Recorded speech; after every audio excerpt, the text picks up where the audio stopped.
Lonax protege muito mais. Olá, como vai? Muito boa noite. É bom demais estar na sua companhia, mais uma vez na tela do Lonax Play, essa aula de toda terça-feira que a Lonax leva para você em qualquer lugar do planeta. Toda terça-feira, você já sabe, estamos ao vivo aqui no Estúdio 5G no Barro Preto, região central da nossa querida Belo Horizonte, para receber um convidado especial, um convidado ou uma convidada, um gestor, um gerente, um supervisor, um grande empresário, como já recebemos aqui, enfim, pessoas que fazem acontecer, que movimentam a economia do nosso país, seja no campo ou na cidade. E hoje a gente vai falar do agronegócio. Vamos falar do campo, sim, desse gigante, né, dessa grande locomotiva que está carregando aqui, ó, nas costas o PIB do nosso Brasil. E para isso nós convidamos um profissional que é formado em engenharia agronômica, um profissional que tem uma atuação muito relevante, não só aqui em Minas Gerais, mas também em São Paulo, no Rio de Janeiro, no Pará. É um homem que nasceu na roça, que foi para a academia, para a faculdade, se formou e vai passar para a gente essa experiência de quem pega na terra, de quem sente o cheiro da terra, de quem está ali com o homem do campo, é um homem que virou mentor, palestrante, professor, enfim, que transfere conhecimento, e é o que o Lonax Play faz também. Então, sem mais delongas, que eu estou, para variar, falando demais, porque eu também tenho um convidado especial aqui que vai me ajudar aqui nessa tarefa de conversar com o nosso convidado de hoje, que está a mais ou menos 500 quilômetros aqui da nossa BH. Eu vou virar para a câmera 1, vou pedir para o Vinícius virar aqui também, para mostrar o Ricardo Wolfgang, que é o gerente da geomembrana da Lonax, vai me ajudar a conversar com um homem que ele conhece bem, afinal de contas, o Ricardo foi colega do Geraldo Nunes, o nosso Gera Nunes, uma figuraça que vai aparecer já aqui para a gente, e o Ricardo, como gerente da geomembrana, que é um produto, né, essencial hoje para o homem do campo, né, que a Lonax está entregando para o mercado, e o Ricardo é especialista nesse produto, vai conversar também com o Gera. O Gera está na linha, Vinícius? Vamos colocar o Gera na... Olha aí, Gera! Ô, trem bom, senhor! Como é que tá essa pouso alto, Gera? Você tá doido, Lincoln? Muito boa noite. Você, meu amigo Ricardinho. Boa noite, Gera. Essa apresentação sua aí, moça, eu não tenho nem roupa para isso. Você tá doido?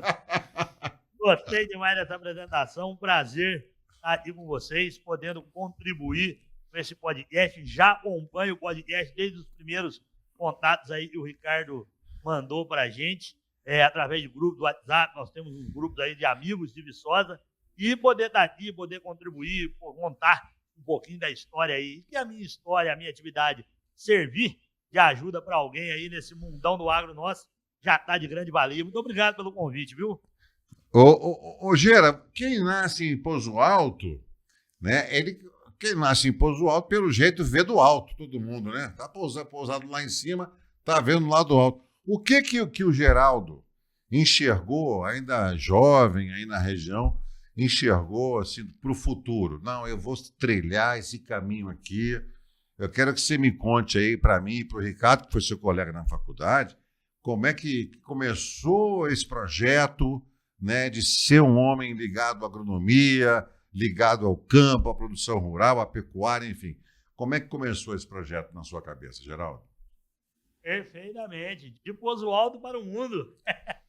Através das redes sociais e do trabalho aí, Lincoln. Essa ligação com o campo vem de família mesmo, né? Meu avô, produtor rural, uma vida inteira dedicado ao campo. O meu pai também, embora não tivesse a atividade pecuária como polo principal, já a gente tinha outra atividade na cidade, mas também exercia a atividade do campo, veio também da zona rural. Nós fomos criados aqui de um bairro, na zona rural do município aqui, então eu brinco que eu sou ligado ao campo de vô e vó, pai e mãe. Então, dessa ligação de infância, da infância na fazenda do meu avô, toda sexta-feira, rapaz, acabava a aula, pegava carona no caminhão leiteiro para poder ir para a fazenda do meu avô, passar o final de semana, já aprendendo, já mexendo ali, às vezes bagunçando mais do que ajudando, mas daí surgiu essa ligação com o campo e não podia ser outra coisa, não. Era ligado ou na agronomia ou na veterinária. E aí eu escolhi a agronomia porque senti que foi do coração mesmo, era o que eu queria para minha vida e acertei a escolha de mão cheia. Ricardo, fala com o seu colega de universidade, de faculdade, dá o seu boa noite para o nosso Gera. Gera, é uma satisfação ter você aqui conosco. Mais que um colega, um amigo de faculdade, um amigo para a vida, né? Cursamos junto agronomia entramos em 2004 lá em Viçosa. Sempre tivemos envolvidos em grupos de estudo, em trabalho juntos lá na faculdade e também fora da faculdade, em festas de república, em aquele churrasco no fim de semana. Enfim, dividimos alegrias, dividimos dores, então é muito bom ter você aqui conosco, viu, Gera? Obrigado por ter aceito esse convite e queremos difundir aí para a turma as histórias, né, os causos de Pouso Alegre, de Viçosa, as experiências que você teve aí ao longo da sua carreira, que não foram poucas, né? Produtor rural, pecuarista, enfim, empresário, palestrante. Então, tenho certeza que vai ser um grande programa. Então, eu te agradeço, cara. Ô, Gera, vamos lá. Vai lá. Agora vamos pegar esse trem aí, vamos pegar essa linha desse trem, vamos pegar as touras na unha aí, que você é pecuarista, você conhece bem isso. Você se especializou, você tem muito conhecimento e passa esse conhecimento, você falou das suas redes sociais, né? Na minha cabeça, eu que sou um homem da cidade grande, né, do Rio de Janeiro, aqui de Belo Horizonte, na minha cabeça, o homem do campo, aquele da cultura de subsistência, daquela, né, de sobrevivência, é aquele homem que depende do sol, tá chovendo, ou não está chovendo, olha, Maria, não está chovendo, que coisa, e agora como é que vai ser a nossa safra, né? Esse estereótipo desse homem do campo, que dependia da sua previsão do sol, né? Da sua previsão da chuva. Esse produtor rural ainda existe pelos rincões aí do nosso país, ou essa figura já ficou para trás, já é um outro tipo de perfil, já está abraçando tecnologia, as novas gerações já mudaram? Diz para mim, como é que hoje está esse perfil do homem do campo no Brasil?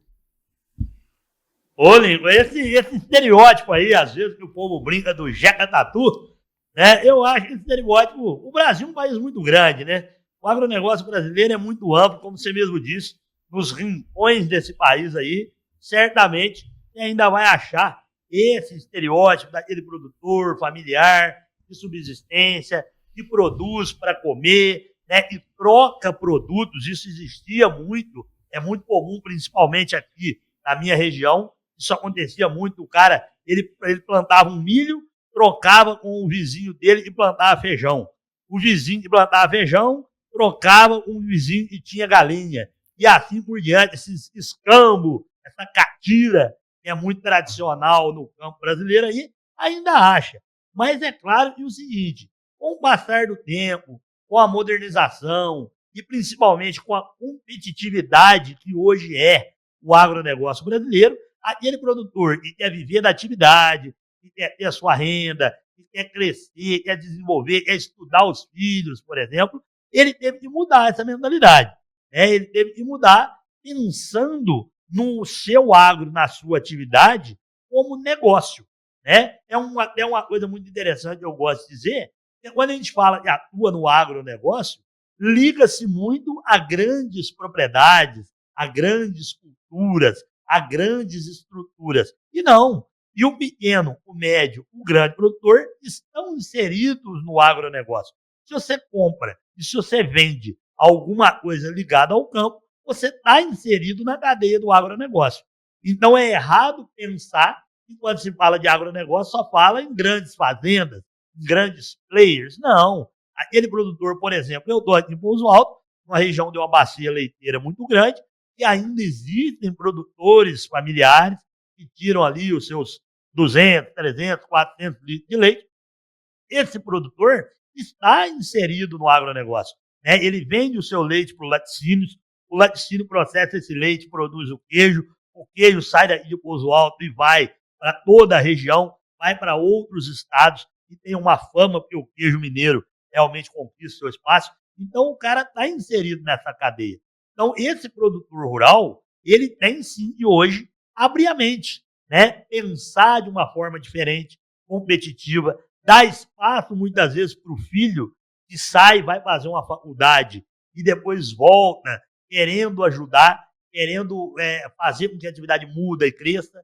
Esse produtor, sim, hoje, ele é o produtor que a gente mais encontra por aí afora, que precisa disso, ou então ele pode ter o risco de fadar um insucesso na atividade. Bom, Gira, eu estou aqui com o Ricardo Wolfgang, daqui a pouco a gente vai falar do produto da geomembrana, do produto Silo Bolsa, né, dos reservatórios. A gente, inclusive, está passando por um momento difícil. A gente falou de meteorologia antes de entrarmos no ar, né, há 4 meses que não chove em Minas Gerais. Né? O Centro-Oeste está sofrendo muito com a estiagem. Né? Como é que está aí na tua região essa situação? Né? Está havendo realmente um problema na lavoura de cereais, enfim, a questão da bacia leiteira. Você está aí na Serra da Mantiqueira, divisa com São Paulo, né? Que é uma região, inclusive, espetacular do ponto de vista do turismo, né? E é uma região maravilhosa, né? E de grande produção de leite no Brasil. Minas Gerais é o grande produtor de leite do país, né? É o maior produtor de leite. Como é que está essa questão da seca aí? Está preocupante isso? Como é que o homem do produtor está se virando aí, hein? Preocupante. Estamos aqui também já há um período grande, né, de seca. O produtor rural, ele vive numa indústria a céu aberto, né? Há fatores que ele controla, agora há fatores que fogem do controle dele, como, por exemplo, a questão climática, né? E aí, dentro disso, o cara já sabendo, ele tem que entender dentro da sua atividade o que ele precisa fazer para diminuir os impactos, os danos disso. Porque é fato, seca e chuva vai ter sempre. Às vezes em eventos mais extremos, às vezes menos extremos, mas isso vai existir. Eu gosto muito de falar em uma relação com isso, em relação à pecuária de corte, por exemplo. Nós estamos aí, se Deus quiser, caminhando por um fim de ciclo de baixa da pecuária, mas é uma coisa que é fato. Todo produtor que entra na pecuária de corte, ele tem que entender que ele vai entrar numa atividade e de tempos em tempos é uma atividade cíclica e de tempos em tempos ele vai estar no ciclo alto e ele vai estar no ciclo baixo. O que ele tem que fazer? Se organizar para poder passar por esses períodos sempre da melhor maneira possível. Vender boi a 300, 340 reais na arroba, todo mundo quer. Agora vender a 180, 190, e o mercado paga, como é que você faz? Então, a coisa que você não controla, você tem que entender a melhor maneira para você passar por isso. O mesmo é em relação às condições climáticas. Né? A gente sabe que existe seca, a gente sabe que existem as águas. Vai daí a programação do produtor, através, por exemplo, de silagem, através, por exemplo, hoje dos tanques, né, que existem aí nas propriedades, a questão da Lonax aí, trabalha muito com isso, a questão da geomembrana, né, a organização do produtor para isso, o uso, por exemplo, de tecnologias como irrigação, através de pivô, né, você citou aí questão de hortifruti, nós estávamos conversando há pouco aí, né, falando de horticultura, questão de irrigação, por exemplo, através de gotejamento, enfim, é você utilizar a tecnologia ao seu favor para poder passar por esses períodos extremos aí que vai existir. Isso não tem o que fazer. Gera, voltando aqui um pouco nesse assunto, né, alongando um pouquinho nesse tema, o Lincoln falou aí como é que está a questão do perfil do produtor rural, né, mesmo que ele seja pequeno, e vocês falam muito bem que até o pequeno ele vem se aperfeiçoando, ele vem fazendo conta mesmo da atividade, porque senão ele não sobrevive. Obviamente que existem aqueles nos rincões aí, em algumas regiões que você vai ter agricultura de subsistência, mas pensando aí acho que na grande maioria hoje, todo mundo tem grande parte dos agricultores tem acesso à internet, uma informação mais precisa e até mesmo alguns aplicativos que ajudam a ele a gerir a propriedade. Então, eu queria saber de você aí nas suas andanças, nas suas consultorias, que eu acompanho você aí nas redes sociais, como é que está essa difusão dessa tecnologia, dessas novas tecnologias no campo. A gente vem falando muito aí de agricultura 4.0, agora agricultura 5.0. Como é que está isso aí nos seus acompanhamentos, nas suas consultorias, principalmente voltado aí para a produção leiteira, que é uma região que você está inserido, onde cada centavo faz diferença, Gira? Demais, cara. Muito importante essa sua observação.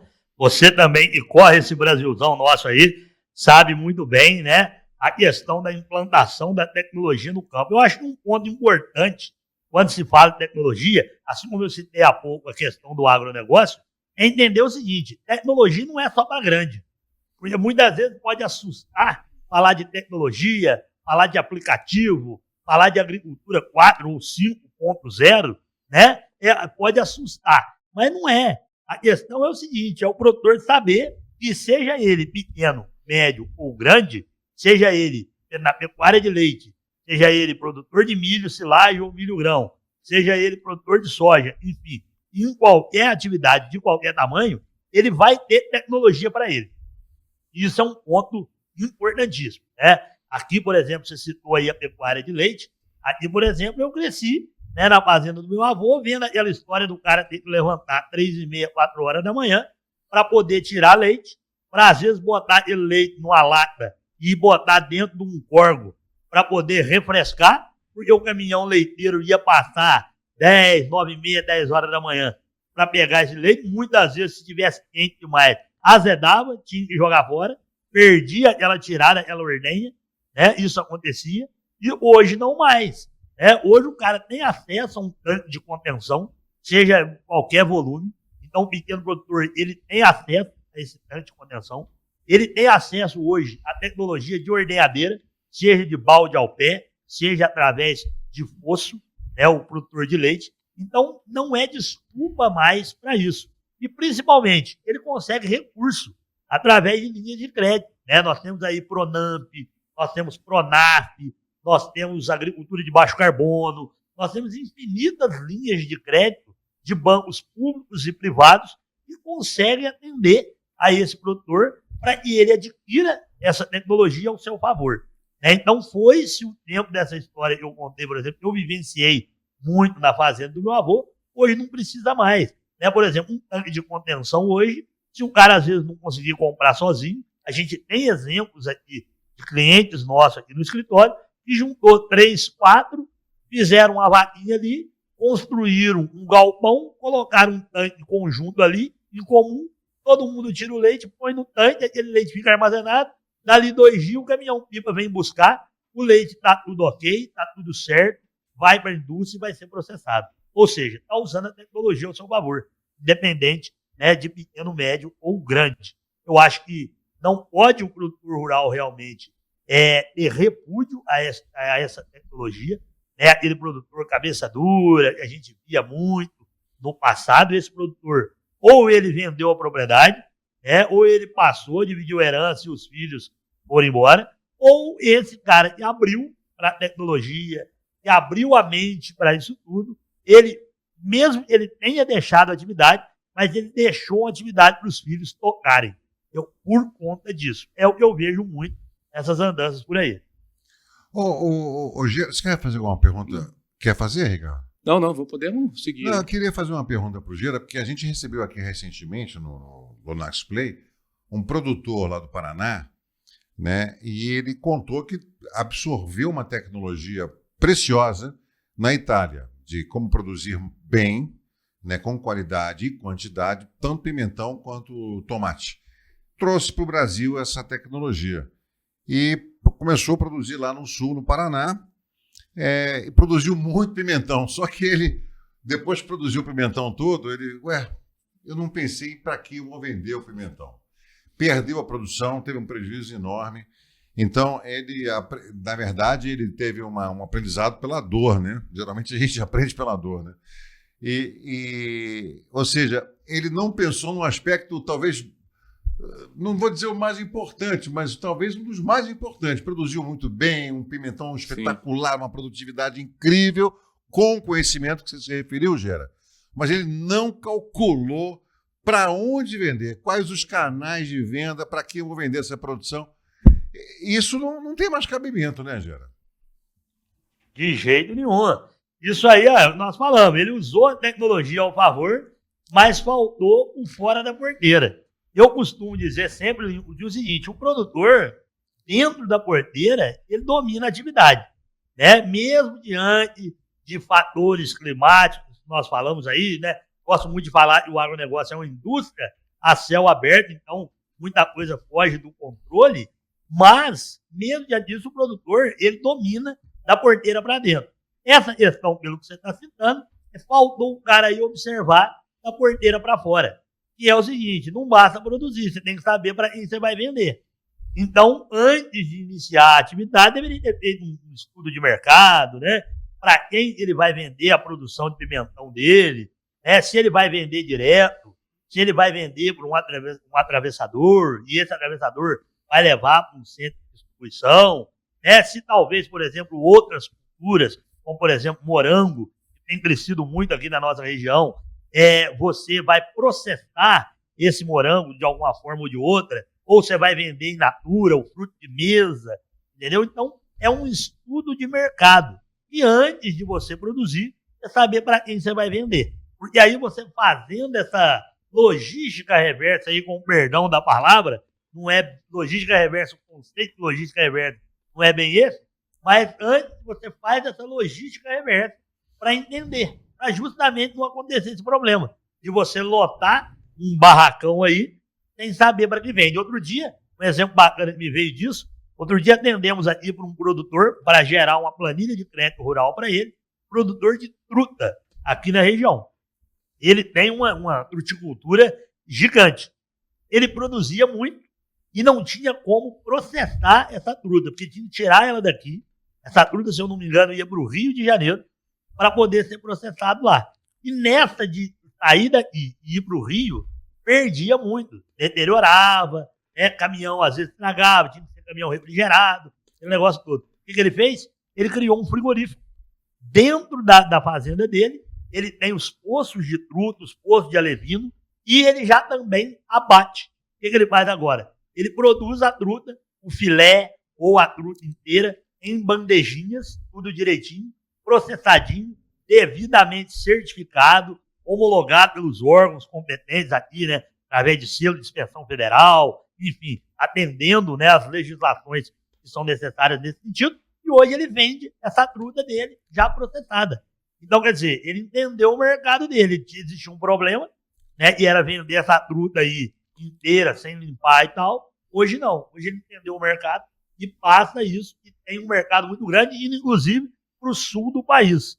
Né? E a gente sabe que o mercado de peixe no Brasil, o brasileiro não é muito adepto a peixe, mas o mercado de peixe no Brasil tem uma possibilidade enorme de crescer. Então, esse produtor, por exemplo, já entendeu esse mercado e tem um filão enorme aí para crescer. Então, é entender o mercado antes de vender.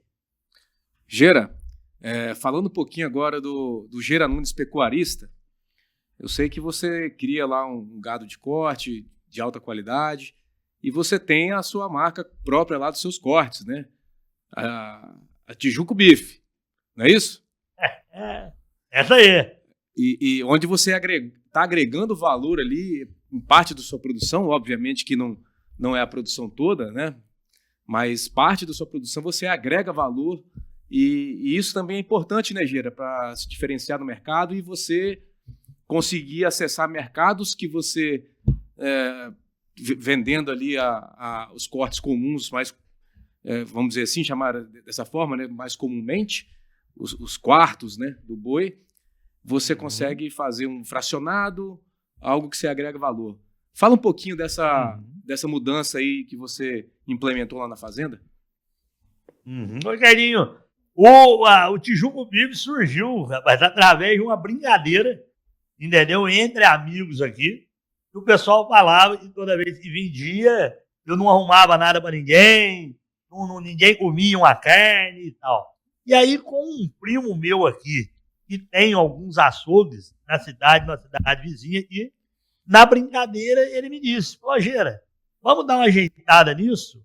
Vamos criar uma marca, vamos embalar essa carne e tal, e vamos vender, principalmente, né, a picanha, que é carro-chefe da pecuária, vamos vender isso de uma forma diferente.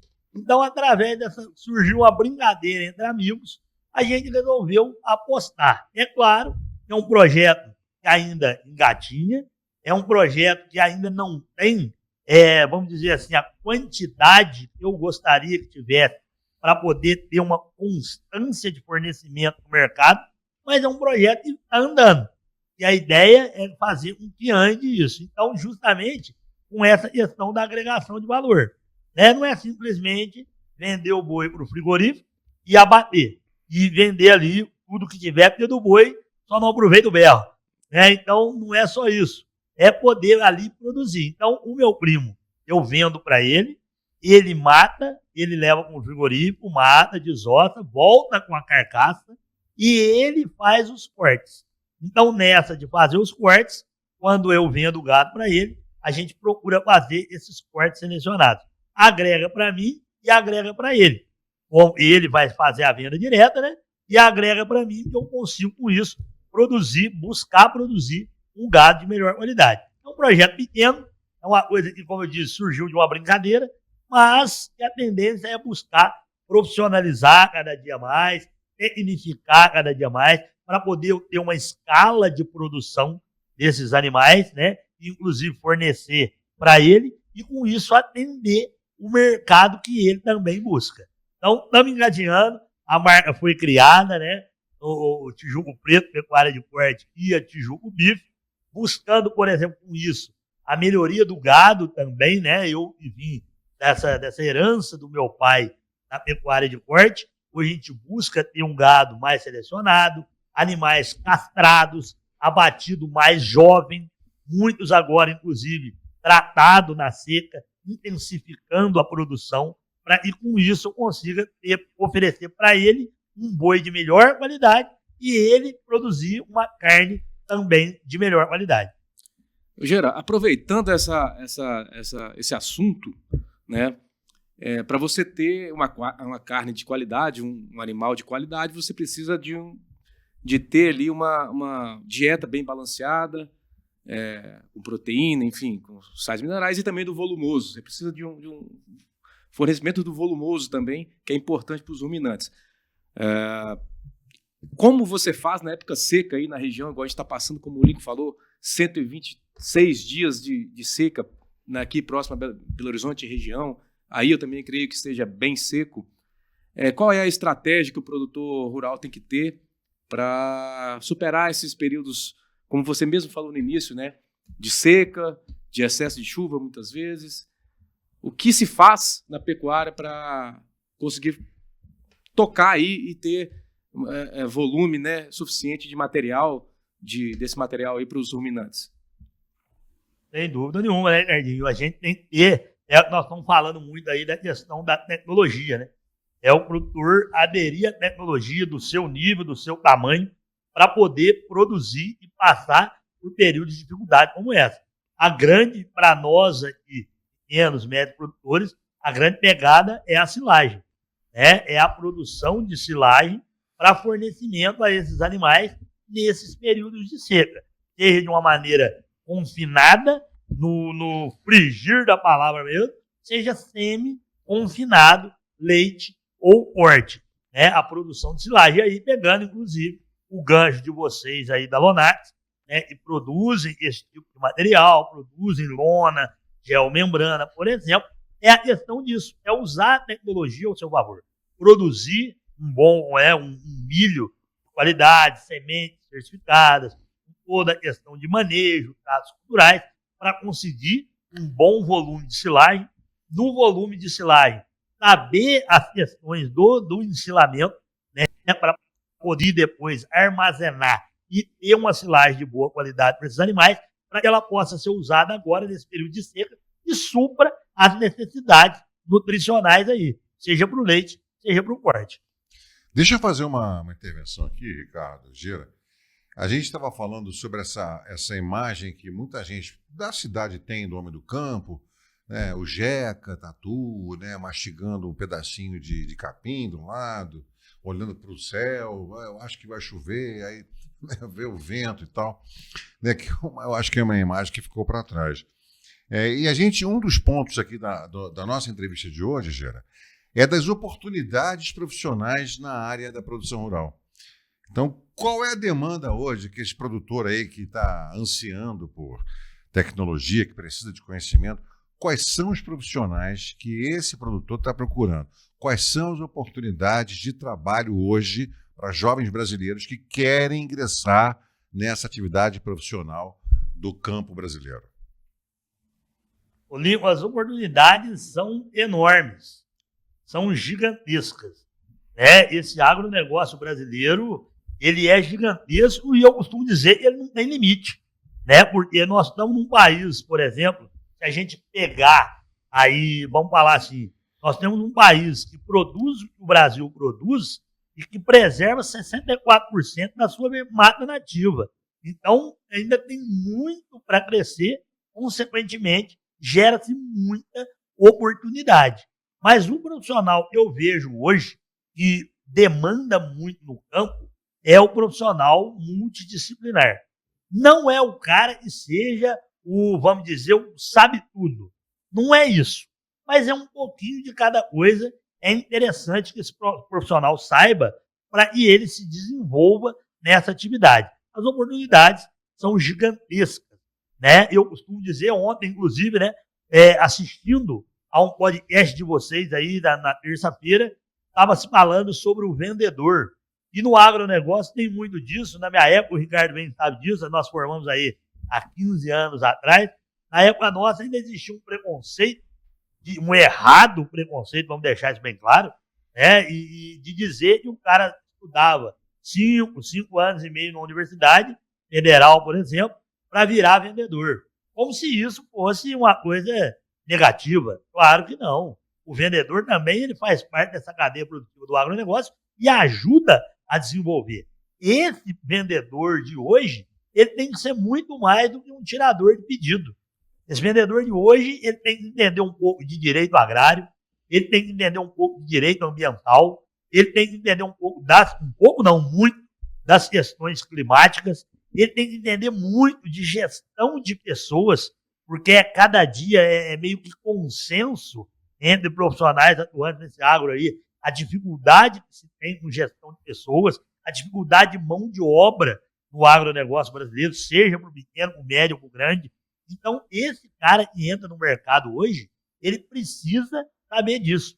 É muito mais do que formar, botar um diploma embaixo do braço e achar que já sabe tudo. Então, não. Então, o profissional hoje, ele precisa sim. Muito, eu brinco aqui muito no escritório, né? Sou engenheiro agrônomo de formação, meu sócio, engenheiro agrônomo também, e eu brinco muito aqui que às vezes a gente tem que ser meio mediador de conflito, às vezes a gente tem que ser um pouco advogado, às vezes a gente tem que separar a briga, entendeu? Então é um pouco de cada coisa que a gente tem que entender para poder crescer, para poder desenvolver e para poder abrir campo, né? Um detalhe que eu vejo muito importante também em relação a isso é que talvez o imediatismo que temos hoje no nosso dia a dia, né? As coisas são sempre para ontem. O que você aprende hoje, amanhã já não está valendo. E você está sempre querendo, né? Para ontem. Essa correria, esse imediatismo do dia a dia também, por outro lado, eu acho que às vezes ele prejudica o profissional que está entrando no mercado hoje. Por que eu digo isso?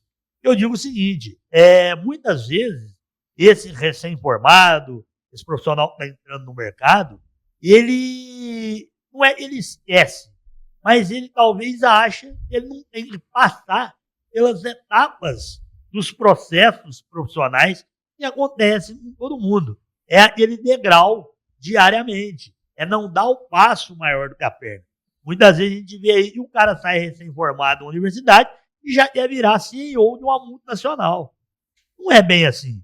O CEO daquela multinacional está lá, ele passou por todas as etapas pelas quais ele tinha que passar para chegar lá.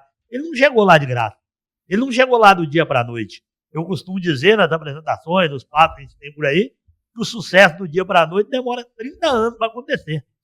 Então, a pessoa tem que entender as etapas, tem que passar por elas. Vai ter problema? Vai. Vai ter frustração? Vai. Vai chorar pelos cantos? Vai. Com certeza que vai. Mas isso tudo faz parte do aprendizado.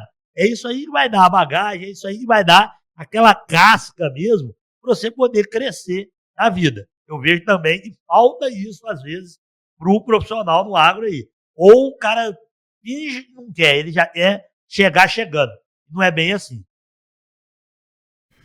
Tem alguma pergunta aí, Ricardo, para o nosso Gera? Tem. Ô, Gera, bom, concordo com você em cima disso aí que você disse, né? Eu acho que esse mundo que a gente vive hoje, né? Pra gente que formou lá em 2009, né? Janeiro de 2009, foi quando nós colamos grau. Então já se passa 15 anos. Na nossa época as coisas eram... O nível de informação que a gente tinha era um pouco menor que hoje, né? A velocidade de informação, não o nível de informação, a velocidade da informação. E como você mesmo disse, essa alta velocidade de hoje, né, que você com apenas alguns cliques no celular, você consegue acessar o material que você quiser. E isso acaba gerando nesses novos profissionais esse senso de imediatismo, tá? Se for uma mensagem para você deixar para essa turma nova, já que você trabalha bastante essa questão de carreira do agro, né? Como que se desenvolver no agronegócio, qual seria a característica ou as características aí, 3, 4 características que você pontua que seriam importantes para o profissional hoje que está chegando no mercado, né? Qual o recado que você poderia passar para essa turma? Oi, Nardinho, bacana isso. Eu acho que você está citando aí, falando de 3, né? Poderia estar falando um monte aqui. Eu acho que o primeiro lugar, né, é a paciência. É o cara saber, né, as etapas pelas quais ele tem que passar, que aquilo faz parte do processo e que vai ajudar ele a crescer pessoal e profissionalmente. Eu falei, não dá para você formar hoje e amanhã você querer ser CEO de uma multinacional. Né? Você tem que ir pelas etapas e isso faz parte do processo. Outro dia eu estava vendo um dado aí, falando que as empresas do agronegócio, o profissional, ele fica no máximo 2 anos numa empresa, né? E eu, por exemplo, se vocês tiverem algum outro dado em relação a isso também, vamos colocar em pauta aí, mas e no máximo 2 anos, e se ele não for atendido, ele já sai. Então, é claro, existem, né, questões, às vezes o cara sair, tomar decisão e tal. Mas, por exemplo, eu vivi aí, conheci pessoas que ficaram 20, 30 anos numa empresa. Isso hoje não existe mais. É muito difícil, né? Porque o cara quer ganhar o mundo em 30 dias. Né? E eu acho, então, que a paciência seria um ponto fundamental. Outro ponto fundamental é a resiliência, né? Uma palavra da moda aí que se usa para tudo aí, é a questão do cara realmente entender, se entender, né? Entender o outro que está com ele ali, né? Entender o seu mercado, entender a sua atuação, né? O cara com a resiliência, aquela de se colocar no lugar do outro para tomar a decisão. Eu acho que é um ponto importante também, né? Da gente abordar e passar para o profissional que ele tenha isso. Né? E eu acho que não pode faltar é a questão da coragem. Né? A coragem não pode faltar nunca. A gente tem que ter coragem para correr atrás daquilo que a gente quer, para buscar aquilo que a gente quer, sem atropelar processo, sem dar o passo maior que a perna. Eu tenho uma palestra que eu ministro aí, é chamada de A Imagem do Empreender.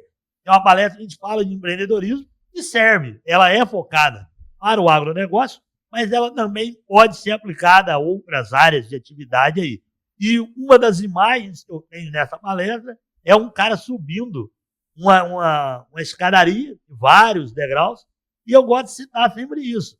O importante é você subir de degrau em degrau, para que se você caia, você tenha a força para reagir e voltar novamente. Ou do que evitar você dar o passo maior que a perna, subir ali 2, 3 degraus de uma vez e cair e não conseguir voltar. Então eu gosto de fazer essa analogia aí. Você tem que ter coragem para subir a escada, mas você tem que ter paciência para subir degrau por degrau.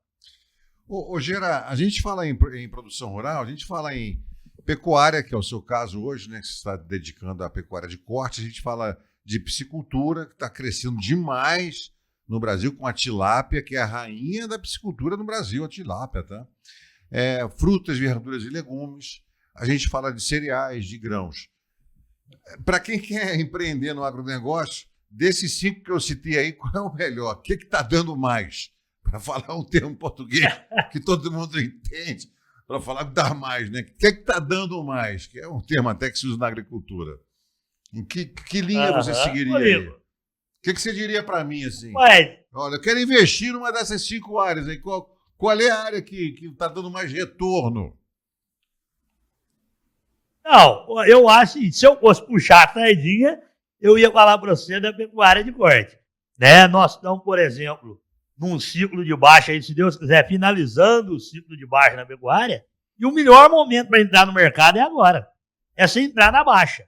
Para você comprar bem, comprar barato, para amanhã vender caro.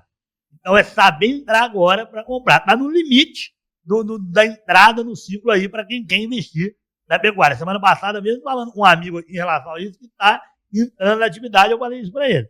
Falei, ó, está no limite para entrar, agora é a hora, para depois você ganhar dinheiro. Porque você entrar na alta é complicado. O bezerro, por exemplo, que hoje vale R$2.000, daqui a 2 anos ele vai valer 3.000, 3.500. Como valia há 2 anos atrás, no período ali de pandemia e tal, estávamos no pico mesmo do ciclo de alta da pecuária. Então, e por outro lado, o bezerro que lá atrás valia 3.500, 3.600, hoje ele vale 2. Então, é o ciclo que a gente fala. Se eu puxar a sardinha, eu vou falar da pecuária. Mas eu acho que o importante é o seguinte, é aquilo que nós falamos lá atrás, é conhecer o mercado. Onde que você está? Você está alocado em qual região? Qual é o forte da sua região? O que o seu mercado, ali, por exemplo, pecuária de corte, na minha região, eu estou numa região de montanha. É complicado por questão de manejo, por questão de área. Nós não temos áreas planas aqui para isso. Então, eu tenho que entender esse mercado, como é que eu vou produzir o boi na Serra da Mantiqueira. Né? O cara quer mexer com fruticultura. Qual fruta que ele quer mexer? Fruta de clima temperado, por exemplo, igual nós temos aqui na Serra. Ou não? Qual tipo de fruta? O mercado que ele tem absorve essa cultura. Por exemplo, aqui um exemplo bacana também que eu gosto de citar. Tem crescido aqui na região o plantio de oliveira. O Brasil é um país que tem uma capacidade enorme para se produzir azeite. Né? A gente consome apenas 1% do azeite produzido. Ou seja, tem um mercado gigantesco. Mas poucas são as regiões aptas para o cultivo da oliveira, que precisa de frio, né, e demanda de mais de 200 horas de frio por ano para poder produzir, e é uma cultura longeva, é uma cultura que você vai começar a produzir ela aí com 10, 11, 12 anos. Então, como é que é o seu mercado para isso? Então, eu acho que o ponto principal é o cara entender o mercado que ele está, a região que ele está, para ver o que ele vai produzir. Né? Não existe muito uma receita de bolo para isso. Eu acho que existe o cara se entender onde que ele está e o que, como você disse mesmo, o que dá naquela região. Né? O que é melhor para mim produzir onde eu estou. É isso aí. E em cima disso, se o cara entendeu, se o cara conheceu o que é melhor para ele naquela região, ele usar, né, da tecnologia, da gestão de pessoas, enfim, ao seu favor para produzir bem e, obviamente, de maneira rentável. Né? Não adianta só produzir se não render. Você falou a gente vem falando de inovação, né, para o homem do campo, e evidentemente tem muita startup aí de tecnologia criando aplicativos que supostamente ajudam o homem do campo. A gente até noticiou aqui no Lonax News, né, que alguns produtores de Rondonópolis e Mato Grosso, cansados de promessas não cumpridas por essas empresas, eles resolveram criar o Agroclube Tecnológico. O que vai ser esse Agroclube Tecnológico? Ele vai certificar, ele vai testar todos os aplicativos, as novidades, as ferramentas digitais, né, que o mercado está oferecendo ao mercado da produção rural brasileira, e esse Agroclube vai testar, em campo, literalmente, no campo, para ele dizer, olha, isso aqui está certificado pelo Agroclube, o senhor pode comprar. Parece ser uma iniciativa bem interessante desse grupo de produtores lá de Rondonópolis, hein, Gera? Não, sem dúvida, Lincoln. Isso aí é o que nós estamos falando o tempo todo aí em relação à tecnologia, é entender onde você está. Né? Porque o que acontece? Esse agronegócio brasileiro é muito grande. Né? O Brasil é muito grande. Né? Então, com isso, você tem diversas particularidades, né? Peculiaridades de cada região. Né? Às vezes, a tecnologia que se aplica em Rondonópolis, no Mato Grosso, pode não se aplicar em Dourados, no Mato Grosso do Sul, pode, às vezes, não se aplicar em Goiás, pode, às vezes, não se aplicar em Minas Gerais. E a tecnologia, e sempre, né, vice-versa. Então, eu creio que numa situação como essa, realmente, o importante é testar aquilo para a sua região. Eu costumo brincar, é o seguinte, fala-se muito na agronomia, aí o Ricardinho sabe muito bem disso, que a agronomia é regra de 3, né, que às vezes é receita de bolo. Eu costumo dizer que não é receita de bolo. E o importante é você saber aquele ingredientezinho regional para o seu bolo ficar do jeito que você quer. Por quê? Porque a tecnologia e a atividade, ela é diferente em cada lugar. Né? Você tem questão de mão de obra, você tem topografia, que influencia muito, você tem questões climáticas, né? Você tem o nível de aceitabilidade de tecnologia do produtor de uma região é diferente da outra. Né? Então, tudo isso são particularidades que influenciam diretamente na atividade. Então, em relação a isso, você, justamente eu achei interessante essa colocação dos caras testar o que serve para a região de Rondonópolis.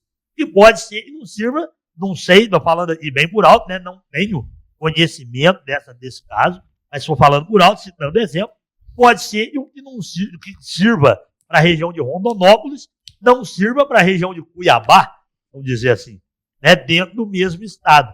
Haja visto que é uma vastidão danada no Mato Grosso, é um estado que tem grandeza e tem largueza, como dizem uns amigos meus mato-grossenses aí, é um estado que é muito diferente. Então, você imagina bem, a gente tem que entender a tecnologia de cada um e usar dela ao seu favor.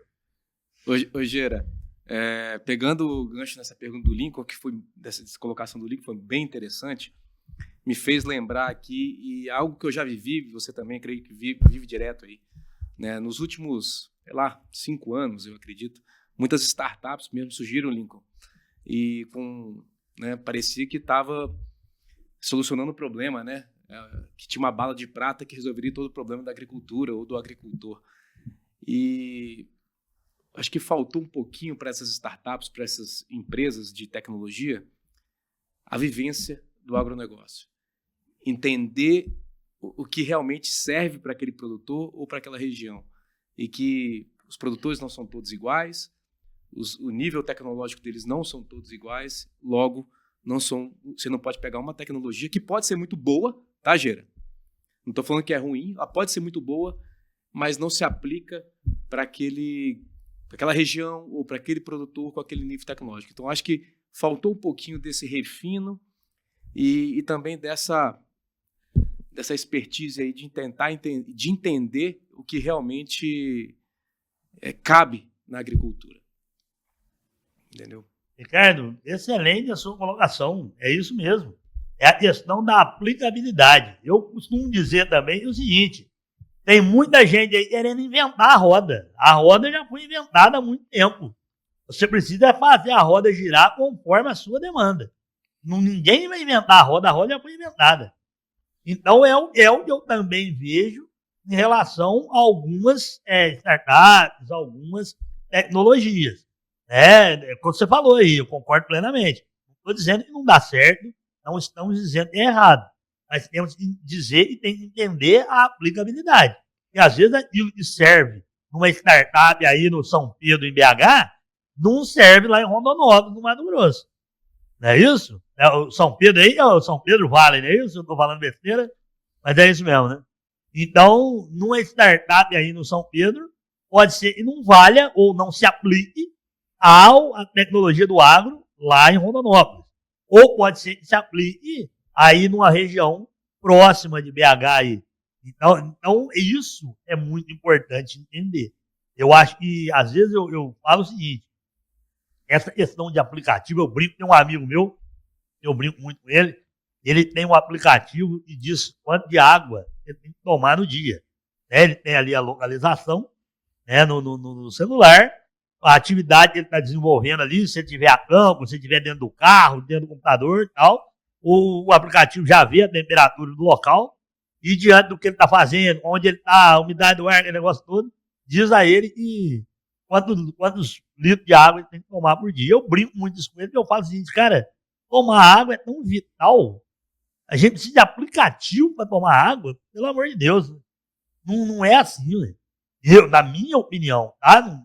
Eu gosto muito de falar e eu não falo nenhuma verdade absoluta. Eu falo a minha verdade, eu falo a minha vivência, eu falo o que acontece comigo no dia a dia. Então eu gosto muito de deixar isso bem claro também, por onde a gente passa aí. E eu brinco isso com ele, que eu falo, pô, se a gente depender de aplicativo para tomar água, pode acabar o mundo e começar outro, porque tem alguma coisa errada. É tão vital, pô, a necessidade. Então eu gosto de brincar muito isso com ele. Então existem sim infinitos aplicativos, né? São muito úteis no dia a dia, agiliza muito o processo, né? Você imagina você, cara, que anda por regiões remotas aí, né? Vamos falar do WhatsApp, por exemplo, vamos falar bem grosseiramente aqui. Não deixa de ser um aplicativo, né? Antigamente no campo, olha a dificuldade que nós tínhamos de comunicação. Né? Você tinha um problema, quebrava uma peça de uma máquina numa determinada fazenda aí, gastava uma semana, 15 dias, para botar aquela máquina para rodar, até que você gastasse rumo, onde que tem aquela peça, quem que vai buscar para mim, como é que eu vou fazer, quem que vai arrumar. Hoje não. Hoje uma máquina quebra no campo, claro, às vezes o cara já tem toda a estrutura dele ali. Mas se, vamos dizer grosseiramente, que ele não tenha, quebrou uma peça num campo, um celular na mão, ele entra em contato com alguém, ele chama no WhatsApp, o cara já manda uma foto para ele da máquina, já vê se a peça é aquela, se for aquela, ele já manda o motoboy trazer para você, nesse tempo está ali na fazenda, você agilizou esse processo. Então, quer dizer, você está usando a tecnologia ao seu favor. Mas, obviamente, você tem que entender as ressalvas disso, que ela não se aplique. Gira, além da questão da variável não controlável, que é o tempo, né, que impacta diretamente, né, no core business do produtor rural, tem a questão também do valor de mercado das commodities, né? Porque a gente está falando de feijão, café, são commodities, são reguladas por mercado internacional. E se o produtor, evidentemente, não consegue controlar, o valor da commodity, muito menos. Então, aí, como você falou do profissional, né, que tem que ser um profissional com muitas habilidades, tem que ter uma habilidade também de mercado para poder entender e fazer essa leitura, igual um operador de bolsa de valores, um bom administrador, né? Tem que entender muito bem desse mercado de commodity, né? Porque você pode tomar um tombo aí, literalmente, né? Do dia para a noite, né? Dependendo lá da produção do Japão, da Austrália, né? E aí, como é que faz? Dá para monitorar, ter isso no radar? Dolinho, eu gosto muito de uma frase que diz o seguinte: o mercado é soberano, certo? Independente da atividade. Vamos falar de grãos, vamos falar de boi, vamos falar de leite, vamos falar de fruta. O mercado é soberano. Então, quando você entra nesse mercado, você tem que entender. E como você disse aí, commodity depende de N fatores extra-porteira, fora da porteira. Então, o cara que produz ali tem que entender isso. Né? E ele tem que entender que ele vai passar por isso aí. Citamos aí o ciclo de baixa na pecuária. Né? O cara que está entrando na pecuária, ele tem que entender. Isso existe. Desde que o mundo é mundo, comercialmente falando, a pecuária de corte passa por ciclos de alta e ciclo de baixa. Então, se ele entra nesse mercado, ele tem que ter mecanismos para passar de forma, vamos dizer, menos traumática pelo ciclo de baixa e ter mais rentabilidade no ciclo de alta. Mas ele tem que entender, isso vai acontecer, independe dele, isso vai acontecer.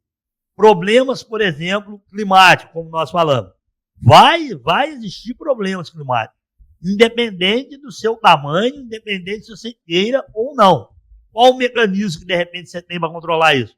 Saber a janela de plantio da sua commodity, na região que você atua.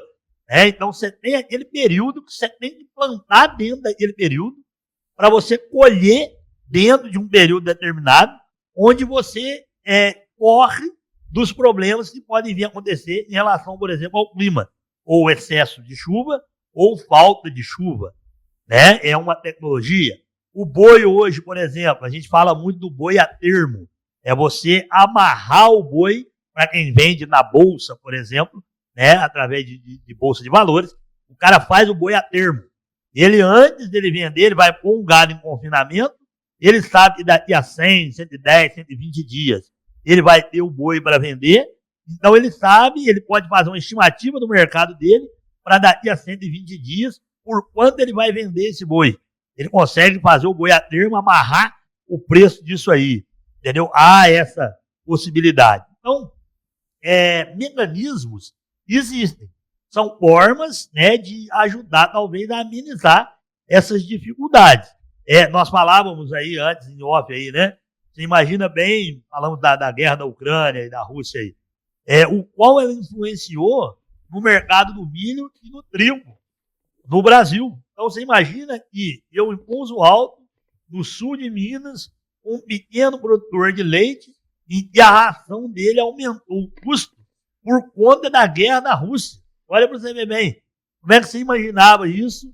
O meu avô, por exemplo, se eu falasse isso para ele há 20 anos, não, já tem mais, meu avô, há 30 anos atrás, ele ia brigar comigo. Né? E hoje isso acontece. Você imagina que a guerra da Rússia e da Ucrânia influencia na ração do gado de leite numa cidadezinha encravada no sul de Minas Gerais. Então, olha para você ver o que você tem de mecanismos para resolver isso. Plantar um milho, por exemplo, produzir uma silagem, né? Intensificar a sua produção, melhorar o seu gado, a genética do seu gado, para ser um gado mais resistente, né? O manejo da sua atividade. Então, tudo isso são mecanismos para, vamos dizer assim, amenizar essas intempéries pelas quais todas as atividades passam. E entender. E uma frase que eu iniciei nisso no pensamento aí, e o mercado é soberano. Se você está no mercado, você tem que respeitar esse mercado. Não adianta você brigar com ele. Você tem que saber andar com ele. Mas vencer, muitas vezes, você não vai conseguir. Então, é saber andar no seu mercado para poder produzir e, novamente, falar, fechar a conta, né? Se a conta não fechar, não adianta. Ô, Gera, rapaz, como é que é importante isso que você falou e me refletiu aqui uma coisa, né? Muitas vezes a gente fala aí apenas de problemas de falta de produção, muitas vezes influenciado por faltou água, ou choveu demais, não consegui plantar dentro da janela e tudo. E quando eu tenho, falando muitas vezes de grãos ou de forragens, um excesso de produção, e isso muitas vezes impacta porque o produtor não tem onde guardar aquele grão. E acaba vendendo na baixa porque todo o mercado está abastecido, tem muito material, muito produto e acaba vendendo na baixa. Né? Então, assim, muitas vezes o pessoal me pergunta, cara, mas o que tem a ver a Lonax com a agricultura? Tem tudo a ver, cara. Tudo a ver. Então, a gente produz aí... hoje, esse ano a gente vamos lançar para essa safra, Gera, o nosso silo bolsa, né? Silo bag, Lonax silo bag. Então, que é uma ferramenta muito importante para o agricultor, né? Muitas vezes que tem a capacidade de estocagem, né? Estática, que nós chamamos dos silos metálicos, existe uma certa capacidade. Muitas vezes ele pode produzir a mais que aquela capacidade.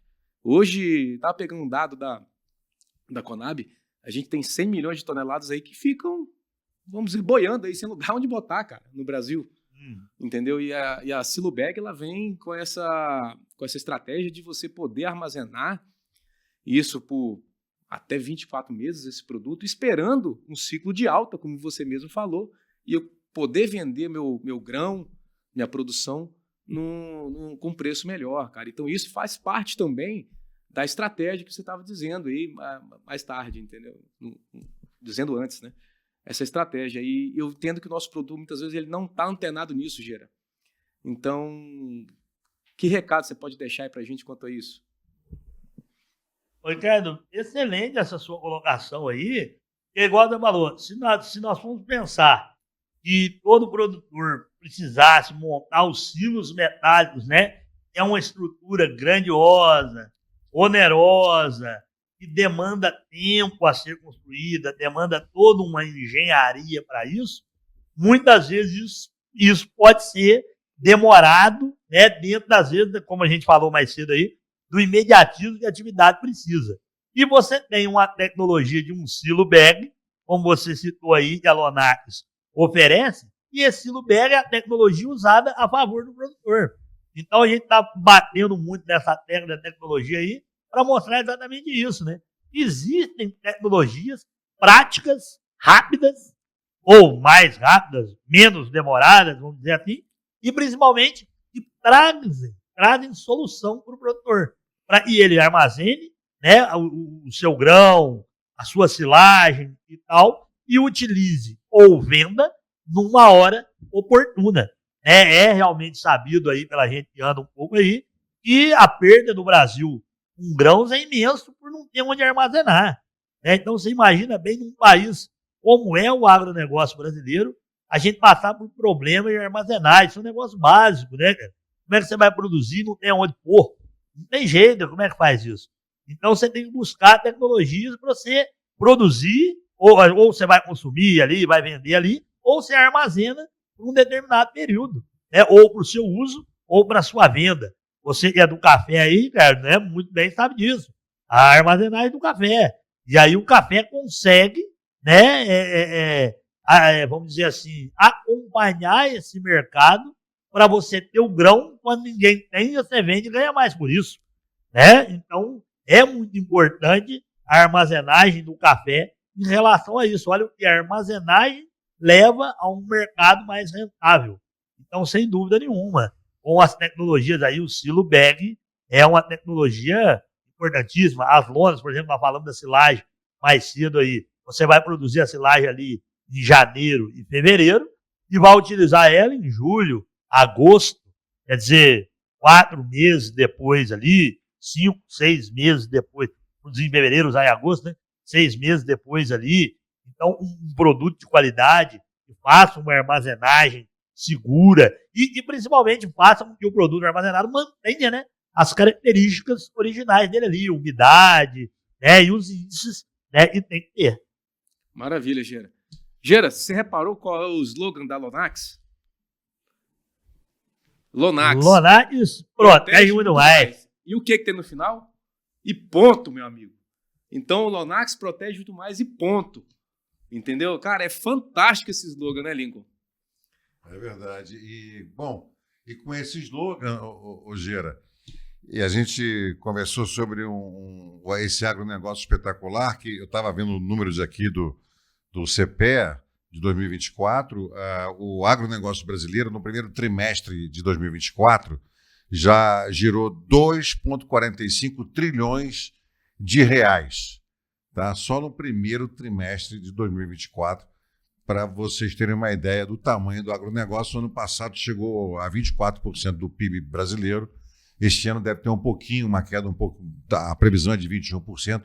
Ainda assim é a nossa grande locomotiva, e por isso eu quero agradecer, Gera, a sua participação, o compartilhamento que você fez de informações importantes para a gente. Para quem acompanha o Lonax Play, né, que é um produto da Lonax para levar informação de peso, informação pertinente para a sociedade, né, o que a empresa faz de volta dentro dessa bandeira de ESG, né, de ter um compromisso com a sociedade. Então, essa tua participação, Gera, foi sensacional para quem está nesse radar aí de ser um produtor ou ser um profissional como vocês são, né, consultores, né, que são homens que têm dados para passar para o produtor, que precisa cada vez mais de tecnologia, de inovação, de informação para produzir mais e melhor.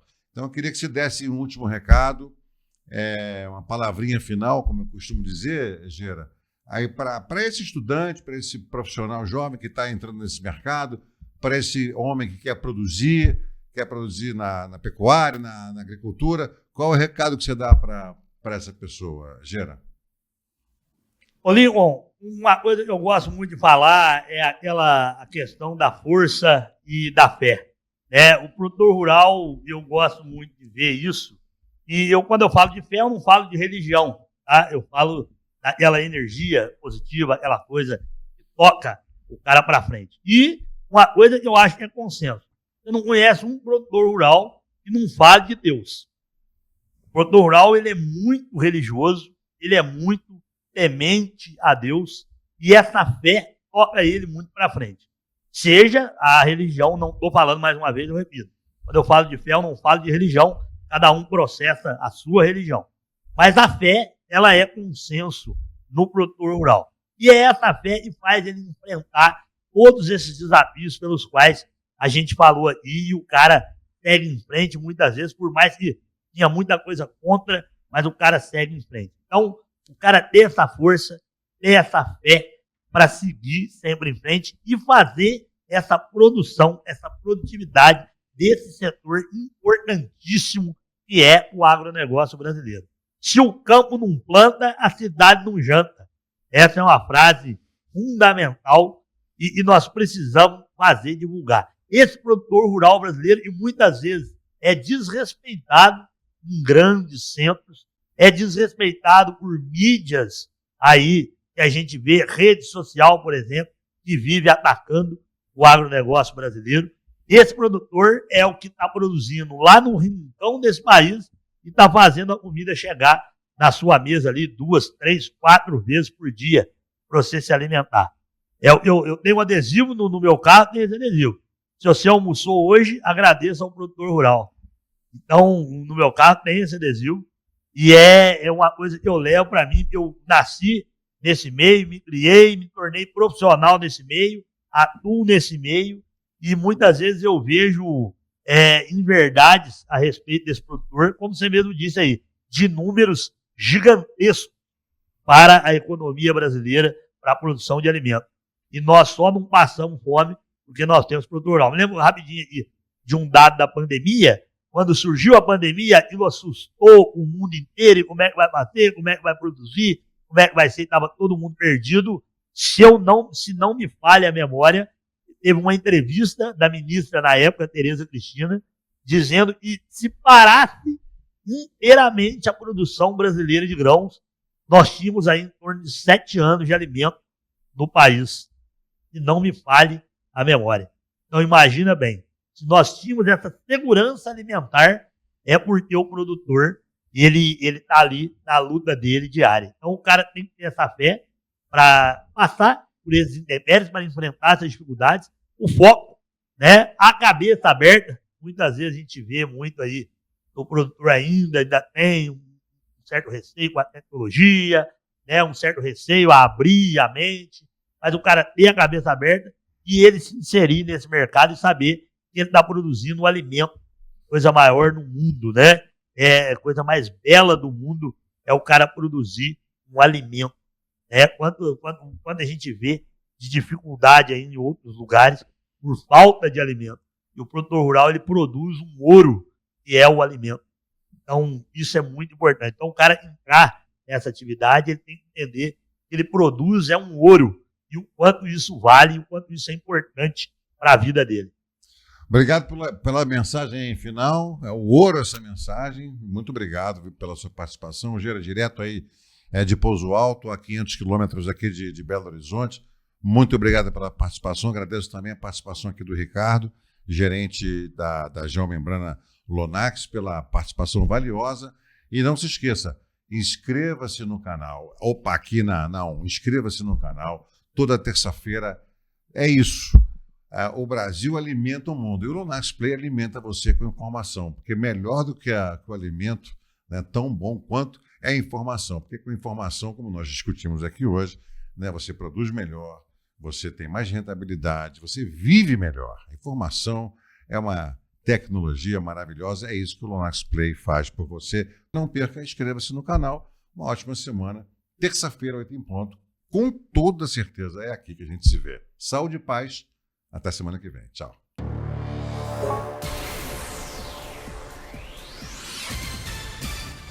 Lonax protege muito mais.